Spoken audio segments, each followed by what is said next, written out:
तो कैसे हो दोस्तों, welcome back to my channel aces. England versus Australia का पहला टेस्ट मैच ऑस्ट्रेलिया ने 8 विकेटों से बड़े ही आसानी से ये जीत लिया। और सिर्फ जीता नहीं है, बल्कि डोमिनेट किया है और इंग्लैंड को बताया है कि आप खेलते होगे बेसबॉल अपने घर पर। और ये है ऑस्ट्रेलिया, और यहाँ पर 2012 से इंग्लैंड एक सिंगल टेस्ट मैच भी नहीं जीत पाई है। जी हाँ, पिछली 3 सीरीज जो ऑस्ट्रेलिया में हुई हैं, इंग्लैंड और ऑस्ट्रेलिया की, उसमें ऑस्ट्रेलिया ने इंग्लैंड को 5-0, 4-0 और लास्ट सीरीज में भी 4-0 से हराया है। तो 2012 से लेकर अब तक इंग्लैंड एक सिंगल टेस्ट मैच भी नहीं जीत पाई है। पहला टेस्ट मैच था, आज दूसरा दिन था उसका। ऑस्ट्रेलिया के कल शाम को 9 विकेटें गिर चुकी थी, और आज जब बैटिंग करने आए तो वो ऑल आउट हो गए, और 40 रन की लीड जो है वो इंग्लैंड को मिली। और मुझे लगा कि शायद अब इंग्लैंड थोड़ा अच्छे से बल्लेबाजी करेगी, लेकिन एक बार फिर मिचेल स्टार्क पहले ही ओवर में एक 100 की सुपर कैच के साथ, मतलब एक शानदार कैच थी वो, और जैक क्रोली को इस मैच में दूसरी बार 0 पर उन्होंने वापस भेज दिया पहले ही ओवर में अपने। उसके बाद डकेट ने और ओली पोप ने अच्छी बल्लेबाजी करी और रन बनाए, और लंच तक टिके रहे। 65 पर 1 था इंग्लैंड लंच के टाइम। लेकिन उसके बाद वही हुआ जो पहली इनिंग में हुआ था, बल्कि पहली इनिंग से भी शायद खराब ही हुआ। स्कॉट बोलैंड जो लय में लग इन रहे थे फर्स्ट इनिंग में, लग रहा था कि क्या हो गया इनको, वो आते हैं और पहले डकेट, फिर ओली पोप और हैरी ब्रूक एक के बाद एक के बाद एक आते गए और जाते गए। तो मिचेल स्टार्क भी कहाँ पीछे रहने वाले थे, उन्होंने भी दूसरी इनिंग, पहली इनिंग की तरह ही दूसरी इनिंग में जो रूट को सिर्फ 8 रनों के स्कोर पर वापस भेज दिया, और टीम पूरी मतलब बैकफुट पर आ गई थी इंग्लैंड की टीम। फिर उसके बाद चाहे स्टोक शोक आते गए और जाते गए। गस एटकिंसन की बदौलत, जो हाईएस्ट रन स्कोरर थे इंग्लैंड की तरफ से, जिन्होंने 37 रन बनाए, उनकी बदौलत टीम की लीड 204 तक हुई, और ऑस्ट्रेलिया को टारगेट मिला 205 रन का। और मैं काफी कॉन्फिडेंट था कि ऑस्ट्रेलिया ये मैच बड़ी आसानी से जीत लेगी, क्योंकि मुझे पता था कि वो फर्स्ट इनिंग वाली गलती ऑस्ट्रेलिया तो नहीं दोहराएगी। वो इस केयरलेस तरीके से नहीं खेलेगी जैसे इंग्लैंड ने खेला अपनी दोनों इनिंग में। मतलब डिसअपॉइंटिंग बैटिंग करी उन्होंने। ट्रेविस हेड आते हैं ओपनिंग पर, सबको थोड़ा शॉकिंग था ये, क्योंकि उस्मान ख्वाजा पता नहीं इंजर्ड हैं क्या है। वो पहली इनिंग में तो टाइम की वजह से नहीं आ पाए थे, क्योंकि वो ज्यादा टाइम तक बाहर रह गए थे, और इस इनिंग में शायद वो इंजर्ड थे। और स्मिथ ने कहा कि बाद में मैच के बाद कि नेथन लायन भी पैडअप थे, वो भी रेडी थे ओपन करने के लिए, एक आइडिया उनका भी था। पर फिर स्मिथ ने ट्रेविस हेड को ओपन करने के लिए भेजा, और उसके बाद स्मिथ और ट्रेविस हेड ने जो बल्लेबाजी करी है, इंग्लैंड को बताया है कि असली बेसबॉल क्या होता है। 205 रनों का स्कोर सिर्फ 29 ओवर में टेस्ट क्रिकेट में चेज कर लिया है ऑस्ट्रेलिया ने। और ट्रेविस हेड सिर्फ 69 गेंदों में, सिर्फ 69 गेंदों में उन्होंने अपनी सेंचुरी पूरी करी, और 123 रन बनाकर वो जब आउट हुए तब तक ऑस्ट्रेलिया मैच जीत चुकी थी। उन्होंने हर जगह रन बनाए, हर बॉलर्स को, मतलब शॉर्ट पिच हो, आगे की बॉल हो, जहां पर भी जोफ्रा आर्चर हो, बैन स्टोक्स हो, जिन्होंने 5 विकेट ली थी पहले इनिंग में, उनको भी आते ही लगातार 3 चौके लगाए उनके दूसरे ओवर में ही। तो मतलब पूरी इंग्लैंड की टीम बैकफुट पर थी, उनको समझ ही नहीं आ रहा था कि करे क्या, क्योंकि इतनी तेजी से रन मार रहे थे वो, हर ओवर में 2 4 चौके छक्के। 75 रनों की ओपनिंग पार्टनरशिप होती है, उसके बाद पहली सफलता मिलती है इंग्लैंड को। जेक आउट होते हैं अपने 22 से 23 रन के स्कोर पर। उसके बाद आते हैं लाबुशेन। और मैंने अपने वीडियो में कहा था कि मैं इस सीरीज में लाबुशेन को हाईएस्ट स्कोरर मानता हूँ, क्योंकि वो फॉर्म में है बिल्कुल, और परफॉर्म करते हुए आ रहे हैं डोमेस्टिक से।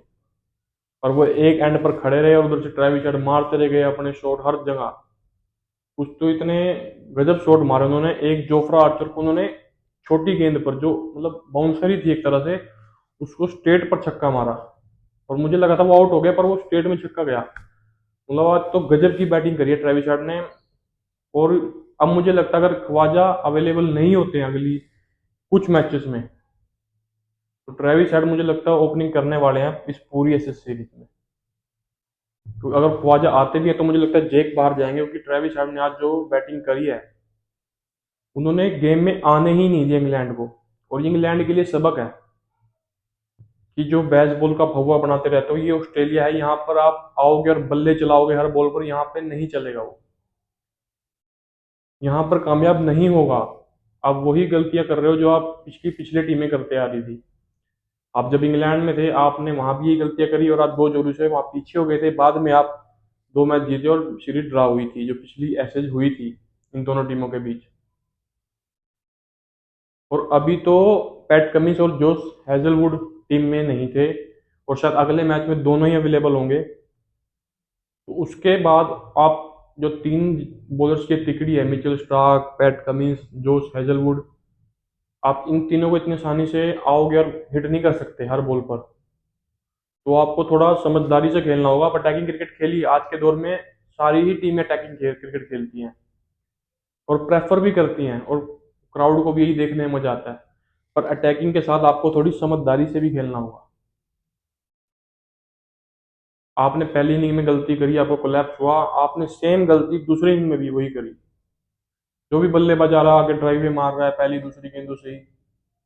थोड़ा समय लगाओ, थोड़ा पिच को देखो, ध्यान, इतनी मुश्किल विकेट नहीं थी, मैं फर्स्ट इनिंग से बोल रहा हूँ, इतनी मुश्किल विकेट नहीं थी। दोनों टीमों ने पहली इनिंग में बहुत गंदी बल्लेबाजी करी, लेकिन जिस तरह की इंग्लैंड ने सेकंड इनिंग में भी बल्लेबाजी करी, मतलब वो तो बहुत ही ज्यादा डिसअपॉइंटिंग थी। और जब जोश हेजलवुड और पैट कमिंस आएंगे, वो आपको तो नहीं मारने देंगे इतने रन। तो इंग्लैंड को अब समझना होगा कि जो पिछली तीन सीरीज आपकी रही हैं, आप सिंगल मैच भी नहीं जीत पाए हो, और आप अगर इसी केयरलेस तरीके से खेलते रहे तो ये सीरीज भी 4-0 या 5-0 होने वाली है आपके लिए। बेसबॉल जरूर इंग्लैंड में स्टार्ट हुआ था, बहुत हुआ था, पर उसका अंत ऑस्ट्रेलिया में होगा, और उसकी कुछ झलकियां आज ट्रेविस हेड ने और ऑस्ट्रेलियन टीम ने आपको दिखा दी। तो मैं तो यही कहना चाहूंगा कि बेन स्टोक्स या ब्रैंडन मैकुलम, जो आप ब्रांड ऑफ क्रिकेट खेलना चाहते हो आप खेलिए, पर थोड़ा समझदारी के साथ। ये आपका जो बेसबॉल है ना अभी तक, वो सिर्फ छोटी टीमों के अगेंस्ट कामयाब हुआ है, किसी बड़ी टीम को आपने अभी तक हराया ही नहीं है, और ना ही आपने कुछ ऐसा जीता है अभी तक टेस्ट क्रिकेट में। 3 WC हो चुके हैं, तीनों के फाइनल में आप नहीं थे।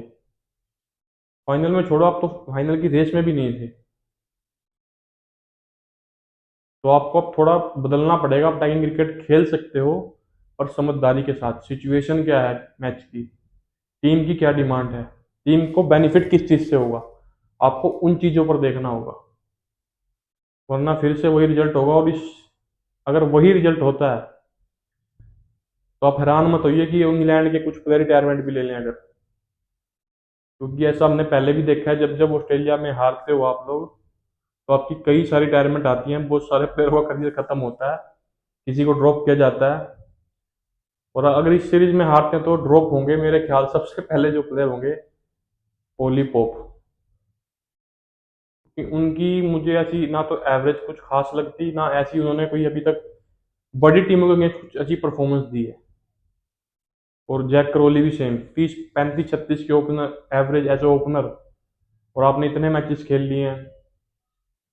तो इंग्लैंड के लिए बहुत मतलब चिंता की बात है यार, उनको जल्दी से अपने सारी चीजें इकट्ठी करनी होंगी, देखनी होंगी कहाँ गलती है, क्या अप्रोच उनको रखनी चाहिए। और ऑस्ट्रेलिया जिस तरह उन्होंने ये मैच जीता है, वो अगले मैच में और अटैकिंग क्रिकेट खेलेंगे आपके अगेंस्ट। अब वो आपको छोड़ने वाले नहीं है, और अभी तो पैट कमिंस वापिस आएंगे एज अ कैप्टन। और इसी के आज की जीत के साथ ही स्टीव स्मिथ का जो रिकॉर्ड है एसेज में उनकी कप्तानी में एक भी मैच ना हारने का, वो बरकरार है अभी तक। अगले मैच में पैट कमिंस आएंगे तो ऑब्वियसली वही कप्तान रहेंगे। तो मैं बड़ा एक्साइटेड हूँ अब आगे के मैचों के लिए भी, क्योंकि जिस तरह के ये 2 दिन हुए हैं, मतलब एक एक बॉल अपने आप में एक ऐसे थी कि अब लग रहा था कि इस बॉल पे कुछ होगा, इस बॉल पे विकेट गिरेगी, इस बॉल पे क्या शॉट लगेगा। मतलब this is real test cricket. तो आगे की जो इंडिया का भी मैच चल रहा है उधर दूसरी साइड, उनके 5 आउट हो गए हैं, लगभग 250 के करीब रन हो चुके हैं उनके। उस पर भी हम बात करेंगे कल। कल के दिन, आज का तो मैंने इतना देखा नहीं क्योंकि मैं ऐसे देखने में बिजी था। आज मैंने दोनों दिन देखे। आज इंडिया, मैं सिर्फ स्कोर बोर्ड चेक कर रहा था इंडिया का क्या चल रहा है, और उसके बारे में कल बात करेंगे हम। इंडिया के मैच से कल से डे 2 से हम स्टार्ट करेंगे उसको। आज ऋषभ पंत कप्तानी करने का मौका मिला उनको, और उसमें मुझे आज इंडिया के मैच में एक चीज़ लगी थोड़ी सी, कि आपने अक्षर पटेल को बाहर कर कर नीतीश कुमार रेड्डी को खिलाया टीम में। मतलब नीतीश कुमार रेड्डी एक बैटिंग ऑलराउंडर है, ना कि एक बॉलिंग ऑलराउंडर। और उनकी बॉलिंग में आज जिस तरह वो वन चेज बॉलर आए, फर्स्ट चेंज था, 4 ओवर में 21 रन दिए उन्होंने पहले। मतलब बल्लेबाज को ऐसा कभी लगता ही नहीं है कि वो प्रेशर फील होगा, या उनकी इस तरह की बॉलिंग है कि वो स्विंग हो या पेस ज़्यादा हो। तो मुझे लगता है यहाँ इंडिया ने थोड़ी गलती करी। अक्षर पटेल आपके विकेट टेकर बॉलर थे, और बल्ले से हो बॉल से हो उन्होंने हमेशा परफॉर्म किया है। पर उसके बारे में अब हम कल बात करेंगे इंडिया के टेस्ट मैच में। तो आज की तो खबर यही थी कि ऑस्ट्रेलिया ने एशेज के पहले टेस्ट में इंग्लैंड को 8 विकेटों से करारी हार दी है। तो देखते रहिए आप मेरी वीडियोस, लाइक कीजिए, सब्सक्राइब कीजिए। बाय।